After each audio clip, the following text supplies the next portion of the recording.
Just on Western Sahara, I wanted to ask, has something changed in terms of providing readouts of calls like to the King of Morocco or the scheduled meeting with Mr. Buhari of Polisario? I didn't see it on his schedule. Is there something different than I under don't the think previous? there's anything different. I think it's the Secretary General's prerogative to make calls sometimes away from the spotlight of readouts.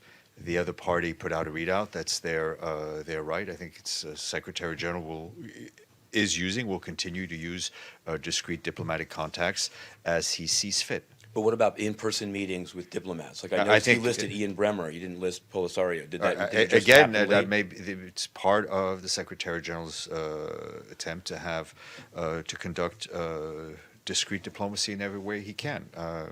Okay, I started asking you on Friday, but I wanted to ask you now about this letter from Mr. Ladsus to Dimitri Samaras of the staff union, saying that Mr. Ladsus will be contacting the staff members still not back to MINURSO to, quote, discuss their status and a way forward in the coming weeks. Does a way forward mean any possible reassignment? And I wanted to ask you specifically, you'd say you're unaware of any reassignments, and I've heard that that Lihong Shen has been reassigned to South Sudan. I don't have access to people's personnel files here.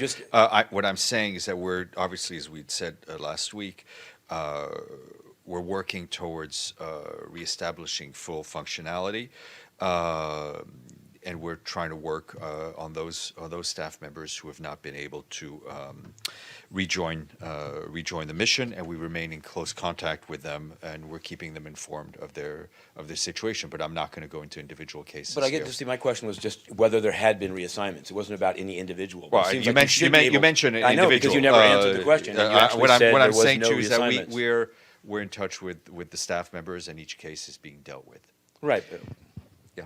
On February 21st, I asked your deputy about this case that's reported in both Turkish Cypriot and Cypriot side of the chief financial officer of UNFICYP becoming a Cypriot citizen. So I wanted to know, since I've heard nothing back, do you have an answer? And two, I've obtained or been a memorandum that, in fact, these issues around Mr. Hussein Moussa were raised to Mr. Kare and a variety of undersecretaries general as far back as May 2016, including an educational problem. And so I'm wondering, since this is now supposedly a problem in the talks, the Turkish Cypriot side has raised it. What is the answer on that? I don't know the individual involved, but I know that UNFICYP is aware of the case, and the competent UN officers are reviewing it also to confirm its compatibility with applicable UN rules. Once the review is taken, then we'll take a look at the situation. And I want to ask you on Burundi. I asked last week about the reported training by the spokesman of the army, training by the UN of the Burundian force in car and drones. And I wanted to also ask you about over the weekend the Burundian ambassador, Mr. Shinjiro. I would only ask you about a tweet because he called the UN part of an axis of evil that tried to do regime change in 2015 and said that Antonio Guterres has invented a word, fourth term, in his new report. So it seemed to be something I'd rather ask you to respond to this statement by a permanent representative. I'd like to think that we're not part of an axis of evil, just as a general rule. And I think for the Secretary General, it's about urging all Burundians, stakeholders, to place their country's interest above their own and commit in good faith and without precondition to a truly inclusive and credible EAC-led dialogue based on respect for the Arusha agreements. Mr. Leopold. And drones have no information. Two, I guess, journalistic, press access questions. One that you might not, apparently don't think is legitimate.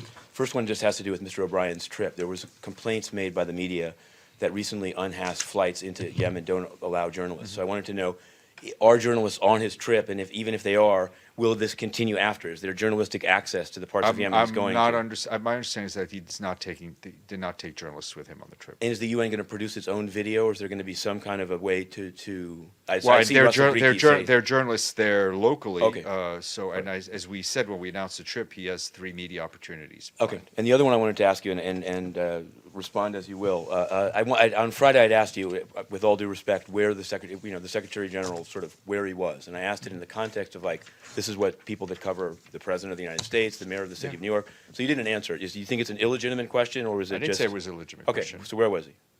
Secretary General was in Portugal over the weekend. He left on Friday and went to Geneva Sunday night. Okay. Thank you. All Anything on UNRWA? Just a On statement. UNRWA. There were two statements by, but there was a statement and then a quote by Mr. Ganes about the suspension of an employee. I'm just wondering. Yes. Do you have? Well, I think on UNRWA, I would just echo what Mr. Gunnis. I can't read anymore. What Mr. Gunnis said. They've conducted an internal investigation, and they have now taken the decision to suspend Suhail al-Hindi pending the outcome of the investigation. And I think it bears importance to reiterate that the UN has clear rules and regulations to ensure the integrity, independence, and impartiality of its staff as international civil servants. Our standards of conduct make clear that we do not have the freedom of private persons to take sides or express our beliefs publicly on sensitive political matters, either individually or as members of a group. And on that, I will walk away from the podium.